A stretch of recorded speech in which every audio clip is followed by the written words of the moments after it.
Hello, my name's Mark and I'm one of the church wardens here in the parish of St Peter Woking. Now these are difficult and painful times that we are living in. Many of us are not only isolated from the society around us, but are also separated from close friends, family and church. Some of us have experienced tragedy. We may feel down at the moment. The Bible gives us the example of Job to identify with. Job, though he experienced intense suffering, he never lost his faith. His trust in God remained firm even in his darkest moments. Ultimately, he emerged from his suffering a better and wiser person.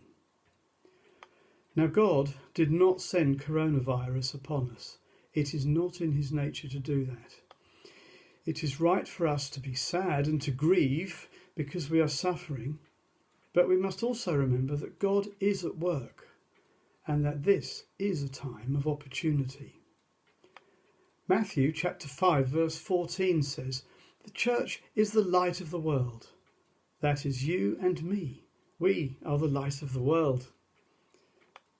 As the shadow of coronavirus ebbs and flows across our land, the church's mission is to shine as brightly as we can. I would like to share an encouragement with you. As most of you will know, Spring Harvest is a big Christian event that happens each year at Easter. As a parish, we always send a group for the week. But sadly, Spring Harvest had to be cancelled this year. Rather than cancel it completely, they decided to use YouTube to transmit the worship and the talks that we would have missed onto our devices, into our homes on the television, and it worked very well. It was called Spring Harvest Home. The videos are currently still available on YouTube for anyone to view.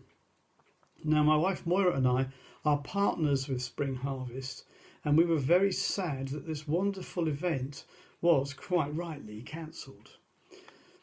But this morning we read with great joy the latest Spring Harvest Partners newsletter, and I quote from it. There have already been 1.2 million views of the videos on YouTube. We are hearing testimonies of salvation, healing and restoration. People around the world, and especially here in the UK, have encountered God, been inspired by his word and spirit, and are now witnessing transformation in homes and communities where they live. This is our gift to the church right now. Praise God. Unquote. This is but one example that God is at work in these times. People's lives continue to be transformed in the midst of this crisis. God's transforming message of grace is not silent. So if you are stuck at home and feeling down, please feel encouraged by the fact that the power of God is really at work in this crisis. You might think, what can I do stuck at home like this? And certainly I have. Well, let's remember, we are the light of the world. And one thing we can do is pick up the phone and talk to each other, encourage each other and pray for each other. We can watch our church service on YouTube on Sunday, and we can watch Spring Harvest too. We are all still God's family together. I like to remind myself of God's love for us. It gives me hope and confidence in these times.